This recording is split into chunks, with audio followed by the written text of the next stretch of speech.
রজক পদ হচ্ছে ইমারত পরিদর্শক তাং ৯-৩-২০২৪ গণিত সমাধান। ১ নম্বর প্রশ্ন যে শূন্যস্থানে কোন সংখ্যা বসবে। এখানে যে দেওয়া আছে একটা ধারা, ৩-এর পরে দেওয়া আছে কত ৭, ৭-এর পরে ব্ল্যাঙ্ক, তারপরে ৩১, ৬৩, ১২৭। প্রশ্নে বলা আছে যে পরবর্তী এখানে যে সংখ্যাটা আছে ৭-এর পরে সংখ্যাটা কত। তো এখানে যেটা বিষয় বোঝা যাচ্ছে যে ৩-এর ডবল যদি হয় ৩ দুগুণে ৬, তার সাথে ১ যোগ, অনুরূপভাবে ৭ দুগুণে ১৪ আর ১ যোগ করলে হবে ১৫। তাহলে এখানে ফাঁকা ঘরের সংখ্যাটি হচ্ছে ১৫। ২ নম্বর প্রশ্ন, ৬৫টি বলের মধ্যে ৩৫টির গায়ে লাল দাগ, ২০টির গায়ে নীল দাগ, ১০টির গায়ে লাল নীল উভয় দাগ রয়েছে। কতটি বলের মধ্যে লাল বা নীল কোনো দাগেই নাই? এখন কোনো দাগ নাই, আমাদের মোট বলের সংখ্যা এখানে ৬৫টি। তাহলে শুধু আমরা যদি লাল দাগগুলো বের করি তাহলে উভয় যেহেতু 10টা দেয়া আছে, তাহলে ২৫ থেকে বিয়োগ হবে ১০, আর ২০ থেকে ১০ বিয়োগ করলে এখানে নীল রং পাওয়া যাবে, শুধু নীল, আর উভয় এখানে ১০। তো এটা হচ্ছে টোটাল যোগফলটা। যদি আমরা ৬৫ থেকে বিয়োগ করে দিই তাহলে এখান থেকে যে লাল বা নীল কোনো দাগ নেই তার সংখ্যাটা পাওয়া যাবে। তো এটা হচ্ছে ক্যালকুলেশন। তো এখান থেকে বাদ দিলে আমরা পাবো কত, ৬৫ বিয়োগ ৪৫, তার মানে ২০টি। এই ২০টি বলে কোনো প্রকার দাগ থাকবে না। এরপরে ৩ নম্বর প্রশ্ন দেওয়া আছে একটি বইয়ের মূল্য একটি কলম ও 2টি পেন্সিলের মূল্যের সমান। একটি কলমের মূল্য 3টি পেন্সিলের সমান। 2টি বইয়ের মূল্য দিয়ে কয়টি পেন্সিল কেনা যাবে? এখানে কলম ধরলাম যে এক্সটি, পেন্সিল ওয়াই বা বই জেড, দাম আমরা এখানে ধরলাম যে 3টে বইয়ের দাম এক্স ওয়াই জেড, কলমের দাম এক্স, পেন্সিলের দাম ওয়াই এবং বইয়ের দাম ধরা আছে জেড।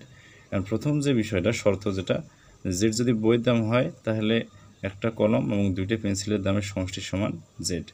আবার এক্স বলছে 3y, একটা কলমের দাম 3টে পেন্সিলের দামের সমান। এই দুটো সমীকরণ, এই দুটো সমীকরণ থেকে আমরা এখানে সমাধান করে জেডের মানটা পাবো, জেড সমান 5y, জেড সমান 5y। এখন যেহেতু বলছে যে 2টি বইয়ের মূল্য দিয়ে কয়টি পেন্সিল কেনা যাবে, তো এখানে জেডকে যদি 2 দ্বারা গুণ করে হয়ে যাবে টয়েস জেড, গুণন এখানে সমান লেখা যাবে কি 2 × 5y সমান 10y। তার মানে 2টি বইয়ের মূল্য দিয়ে 10টি পেন্সিল কেনা যাবে। এটাই আছে অ্যান্সার, 10টি পেন্সিল কেনা যাবে। এবার 4 নম্বর প্রশ্ন, একটি বাক্সে কিছু 10 টাকার ও 5 টাকার নোট রয়েছে। মোট নোটের সংখ্যা 61। মোট টাকার পরিমাণ 490 হলে 5 টাকার কয়টি নোট রয়েছে? এখানে ধরে নিলাম যে 5 টাকার নোট হচ্ছে এক্সটি, তাহলে 10 টাকার নোট হবে 61 বিয়োগ হচ্ছে এক্স। তাহলে প্রশ্ন মতে 5 টাকার নোট হচ্ছে 5x টাকা এবং 10 টাকার নোট যেটা 61 বিয়োগ এক্সকে 10 দ্বারা গুণ করলে টাকা হয়ে যাবে। তো দুটো যদি যোগ করি তাহলে হচ্ছে 490। তো এখান থেকে ক্যালকুলেশন যদি করি আমরা, করে এক্সের যে মানটা, এক্সের টোটাল মান আসবে 24।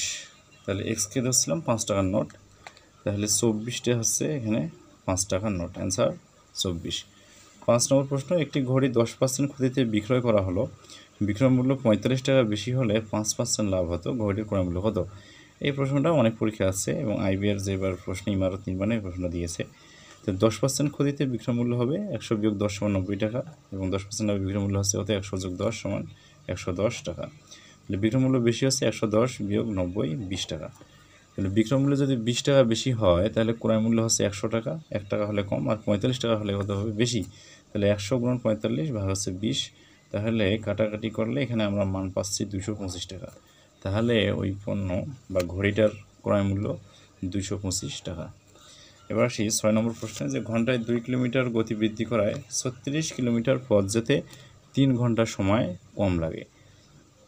বৃদ্ধির পূর্বে গতি কত ছিল? ধরি এখানে যে পূর্বে গতি ছিল x কিলোমিটার পার ঘন্টা, তাহলে প্রশ্ন মতে 36 কিলোমিটার যেতে আমরা যাব, তাহলে 36 ভাগ x মাইনাস 36 ভাগ x প্লাস 2 সমান হচ্ছে 3। তারপরে এটা থেকে এটা বিয়োগ করলে এখানে 3 যে ঘন্টা আছে এটার যে কম লাগে আর 3 ঘন্টার সমান। তো এখান থেকে ক্যালকুলেশন যদি আমরা করি 36 প্লাস x প্লাস 72 আসবে মাইনাস 36x ইকুয়াল 3 ভাগ হচ্ছে কি x × x প্লাস 2।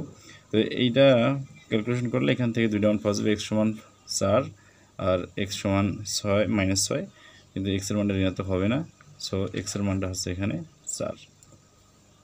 তাহলে যে বিষয় মানটা আমাদের চেয়েছে প্রশ্নে যে গতি ছিল x কিলোমিটার ঘন্টা, তো এখানে পূর্বে গতি ছিল কত 4 কিলোমিটার পার ঘন্টা। 7 নম্বর প্রশ্ন যে স্থির পানিতে একটি নৌকার গতিবেগ ঘন্টায় 6 কিলোমিটার, স্রোতের অনুকূলে 32 কিলোমিটার পথ যেতে 4 ঘন্টা সময় লেগেছে, ফিরে আসার সময় স্রোতের বিপরীতে নৌকাটির কয় ঘন্টা সময় লাগবে? অর্থাৎ একটা প্রতিকূল যে বেগটা এখান থেকে বের করতে হবে। তো স্রোতের অনুকূলে নৌকার বেগ যেহেতু 32 কিলোমিটার গেছে, যেতে 4 ঘন্টা সময় লেগেছে, বেগটা হবে 32/4 8 ঘন্টা, এটা স্রোতের অনুকূলে।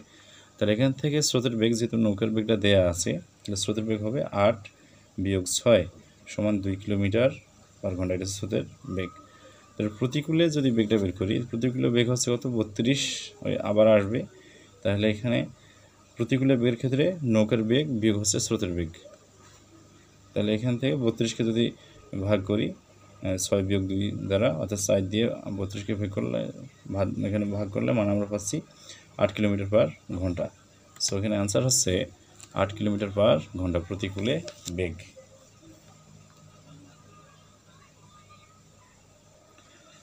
প্রশ্ন নম্বর 8, দুটি সংখ্যার অর্ধেকের যোগফল 54, তাদের পার্থক্যের 1/3 14, বড় সংখ্যাটি কত? এখানে দুটি সংখ্যার অর্ধেকের যোগফল মানে ধরলাম যে একটা সংখ্যা x, বড় সংখ্যাটা, ছোটো সংখ্যা y, x প্লাস ওয়াইকে 2 দ্বারা ভাগ করলে এটা হচ্ছে দুটি সংখ্যার যোগফলের অর্ধেক বা অর্ধেকের যোগফল সমান 54। তাহলে এখান থেকে পাওয়া যাবে x প্লাস ওয়াই সমান 108। আবার বিয়োগফলের 1/3 x মাইনাস ওয়াই ভাগ 3 সমান 14। এখান থেকে x মাইনাস ওয়াই সমান 42। এখানে যদি আমরা দুটো সমীকরণ পেলাম, 1 নম্বর আর 2 নম্বর, যদি যোগ করি তাহলে এখানে টয়েস x বা x এর মান পাবো 75। তাহলে বড় সংখ্যাটা এখানে 75, এটা অ্যান্সার। 9 নম্বর প্রশ্ন, দুটি সংখ্যার গড় xy, একটি সংখ্যা x হলে অপর সংখ্যাটি কত? তাহলে দুটি সংখ্যার গড় যেহেতু এখানে xy, তাহলে যোগফল হবে কত 2xy বা 2xy। তাহলে অপর সংখ্যাটা অবশ্যই কত হবে 2xy থেকে x বাদ, এটা হচ্ছে অপর সংখ্যা। 10 নম্বর প্রশ্ন, তিনটি সংখ্যা ABC এর গড় টয়েস x, অপর দুটি সংখ্যা D এবং E এর গড় যদি 3y হয়, তবে ABCDE এর গড় কত? তাহলে প্রথমে ABC এর যোগফল যেহেতু 3 দেওয়া আছে টয়েস x গড়, 3 দ্বারা গুণ করলে আমরা পাবো যোগফল 6x। আবার D হচ্ছে দুটি সংখ্যা, তাহলে এর গড় দেওয়া ছিল 3y, 2 দ্বারা গুণ করলে যোগফল হচ্ছে 6y। তাহলে এ 5টা সংখ্যার যোগফল ABCDE এর 6x প্লাস 6y, এবং গড় হবে 5 দিয়ে ভাগ। তাহলে 5 দিয়ে ভাগ করলে এখান থেকে মান পাওয়া যাচ্ছে 6x plus 6y divide 5। So answer হচ্ছে এইটা। গেল 10 নম্বর প্রশ্ন। 11 নম্বর প্রশ্ন দেওয়া আছে যে একটি দ্রব্যের বিক্রয় মূল্য ক্রয় মূল্যের চেয়ে 60% বেশি, বিক্রয় মূল্যের উপর কত ছাড় দিলে তার 20% লাভ হবে? তাহলে এখানে যেটা দেওয়া আছে যে ক্রয় মূল্যের চেয়ে 60% বেশি হয়ে যাচ্ছে বিক্রয় মূল্য, তাহলে ক্রয় মূল্য 100 টাকা হলে বিক্রয় মূল্য 160 টাকা, আবার 20% লাভে বিক্রয় মূল্য হচ্ছে কত 120। তাহলে 160 টাকা দ্রব্যে ছাড়, তাহলে যদি আমরা দিই যেহেতু 20% লাভ করতে হবে, তাহলে 160 থেকে 120 বাদ দিলে 40 টাকা। তাহলে 1 টাকায় ছাড় কম আর 100 টাকায় ছাড় কত বেশি? 40 গুণন হচ্ছে 100 ভাগ হচ্ছে 160 সমান হবে 25%। Answer second 25%। 2 নম্বর প্রশ্ন, যদি PQR সমান 1 হয়, RST সমান 0 হয় এবং SPR সমান 0 হয়, তবে নিচের কোনটি সঠিক? তো এইখানে যে বিষয়টা, প্রথম যে কন্ডিশন PQR 1, তার মানে 3টা এখানে দেওয়া আছে, 3টার মান অবশ্যই 1 করে হলে গুণফল 1 হবে। তো এখান থেকে PQR 3টার মান আমরা 1 পেলাম। এখানে RST সমান দেওয়া আছে 0, তো RST সমান যদি এখানে 0 হয়ে যায়, যেহেতু এখানে P এর মান আমরা পাচ্ছি Q এর মান R এর মান 1 করে, তো এখানে R এর মান 1 হবে আর STর মান মেবি যে কোনো একটা 0 হতে পারে। আবার SPR, যেহেতু পূর্বে P আর R এর মান এখানে 1 পেয়েছি, তাহলে S এর মান 0, তাহলে অপশন যেটা দেওয়া ছিল তাই সেখান থেকে আমরা নির্ণয় করেছি যেটা S = 0। সো অ্যান্সারটা হচ্ছে S = 0। তারপরে এখানে আরও দুটো প্রশ্ন আছে, যেমন এখানে দেওয়া আছে 64 কিলোগ্রাম বালি ও পাথরের টুকরার মিশ্রণে বালির পরিমাণ 25%, কত কিলোগ্রাম বালি মিশালে নতুন মিশ্রণে পাথরের টুকরার পরিমাণ 40% হবে? তো এখানে বালির পরিমাণটাও যদি প্রথমে বের করে দিই, তাহলে 64 গুণ 25% মানে 16 কিলোগ্রাম, এটা হচ্ছে এখানে কি বালি, যেহেতু 25% দেওয়া আছে, এটা হচ্ছে বালির পরিমাণ। এখন বালি যাওয়ার পরে তাহলে পাথরের টুকরা হচ্ছে 64 বিয়োগ 16 মানে 48 কিলোগ্রাম। এখন দ্বিতীয় যে বিষয়টা যে এখানে 40 কিলোগ্রাম পাথরের মোট মিশ্রণ হচ্ছে 100 কিলোগ্রাম, মানে 40% যদি কি হয় পাথরের টুকরার পরিমাণ হয় নতুন মিশ্রণে, তাহলে অবশ্যই মোট মিশ্রণ হবে 100 কিলোগ্রাম। তাহলে 1 হলে কম, আর 48 যদি আমরা নেই, তাহলে এখানে মোট মিশ্রণ হচ্ছে কত 100 × 48 ভাগ 40, তো কাটাকাটি করলে হচ্ছে কত 120 কেজি, এটা মোট মিশ্রণ। এখান থেকে বালির পরিমাণ হবে 120 থেকে 48 যদি বাদ দেই পাথরের টুকরা, তাহলে বালি হচ্ছে 72 কেজি।